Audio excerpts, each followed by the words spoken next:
Good day people, this is Zmajko casting for you another 1 versus 1 game on Xel'Naga Caverns, and this is more of a coaching cast because I play this one and I'll show you a certain strategy you can utilize against the zerg on this map. So for those who didn't see my first cast, there I said I'm a member of the Mixed Fruit coaching group, and we're just a bunch of StarCraft 2 players that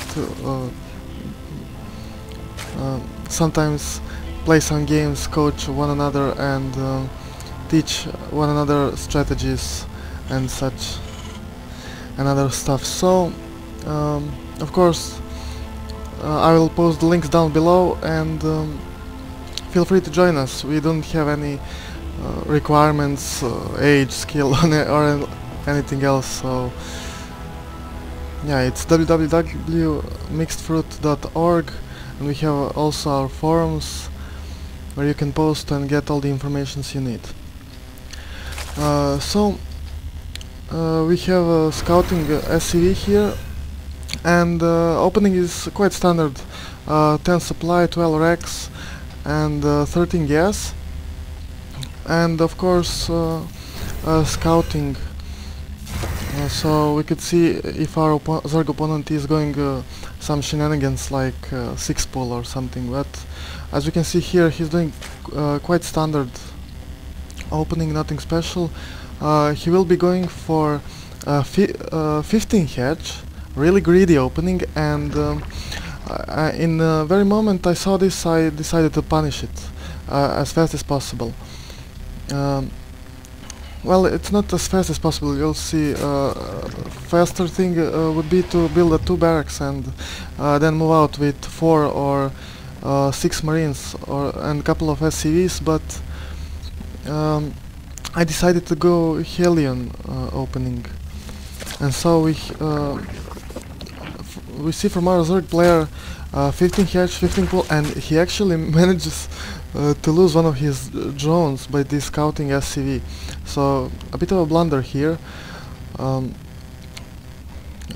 You don't want this. You don't want to allow this to happen. But this SCV will also be picked off pretty much soon.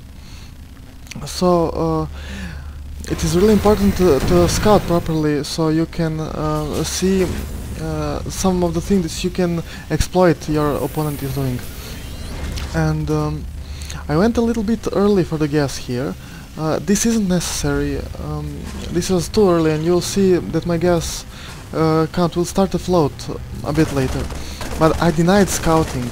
But of course my zerg opponent has seen the barracks factory, but that can mean either helions, but can also mean siege tanks.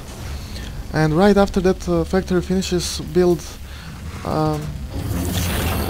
addon tech lab, and I placed this building here. I do this always against zerg because it prevents the baneling bust. And so zerg player is scouting as expected. He's sending his zerglings, and he's controlling both of the Xel'Naga Caverns, and also this overlord is in position perhaps to sacrifice for scouting at the 8-minute mark. And we can see in the production tab he is researching zergling speed, and at the same time I'm going for the blue flame helions and placing a bunker here. You can scout for this. This is not really necessary. I could move 1 or 2 marines and scout to see, because most of the players that do baneling bust, they will morph their banelings here near to your natural, and they will then suicide your banelings around between 5th or 6th minute mark. They will suicide them to your walling. So this bunker is a bit late, but it's just to keep me safe and be certain that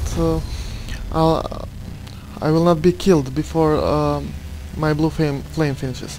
And you should have 3 helions at the time you have blue flame, and look at my gas count. It is way high, so you don't need to rush that second gas.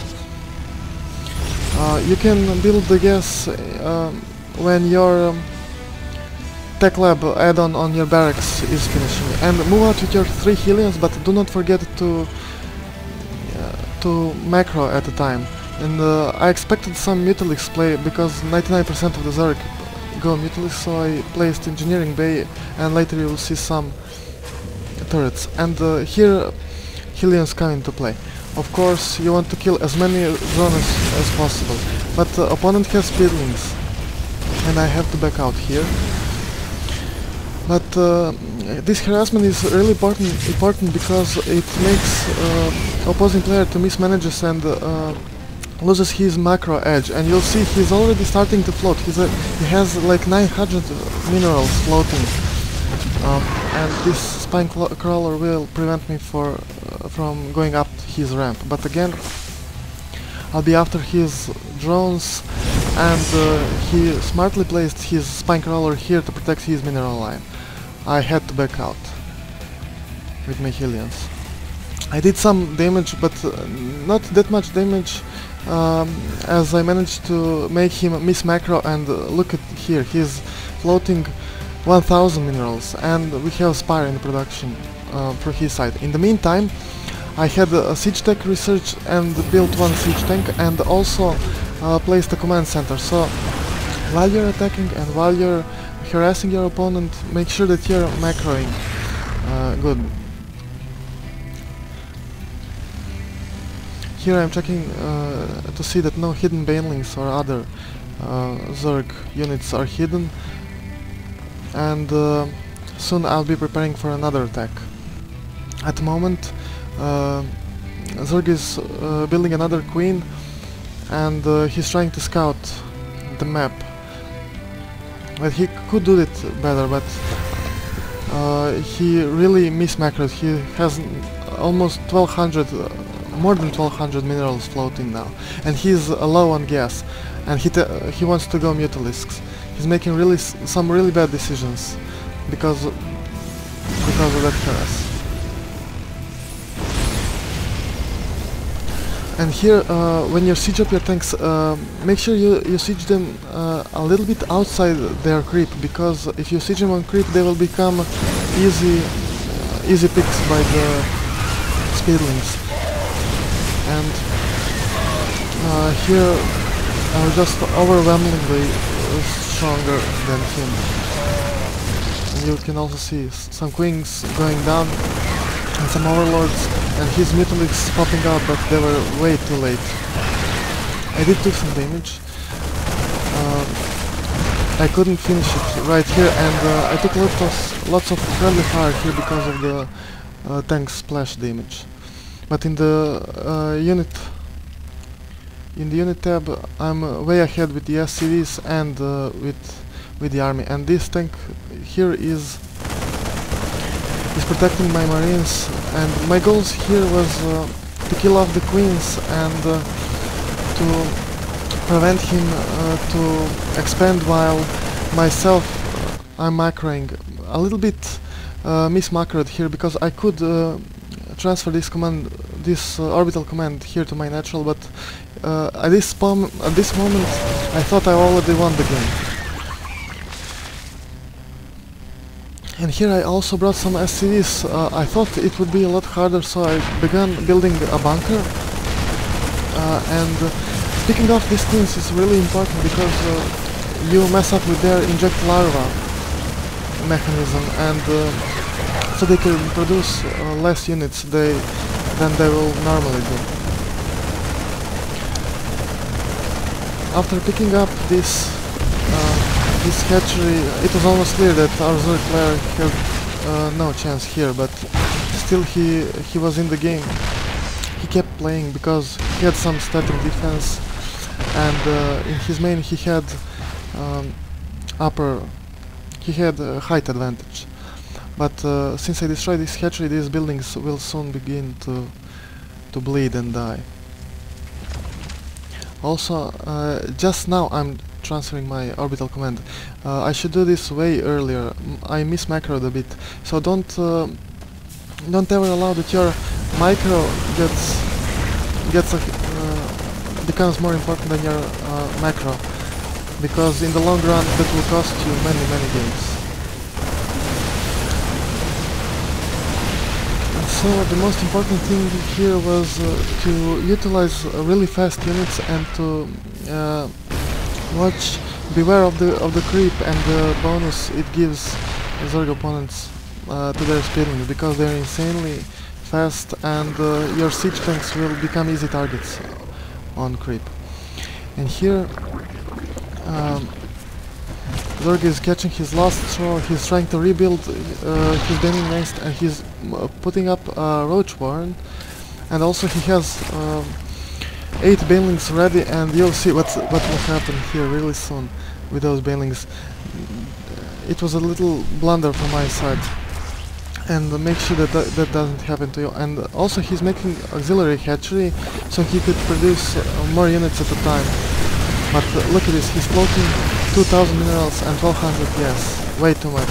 And here come the banelings, and my marines are all clumped up, and just a few banelings managed to kill them all. At this moment I was really afraid. I even thought that I should back out, but another stream of units is coming, and I decided I should stay here and finish him off. So this is really, he's almost mine now, he has no units, and this is pretty one-sided. And most important thing was actually that harassment in the beginning, because I made him miss macro and float a lot of resources that could have been some units, and maybe he could defend himself. And here we'll see some, yeah, this is the finishing blow. He had like 3 or 4 roaches which died pretty easy, and just a sheer number of the marines. And yes, here is some smack talk, but this was not an all-in. I had an expansion running. I had nice stream of units, decent number of buildings, even some defensive placement. You see, this was mismicro. Way too many SCVs mining here. I should transfer them down, but I built another one in my natural, and look at my resource count. It is way lower than my opponent's. Okay, I hope this helped, and I'll see you soon with another cast. Bye bye.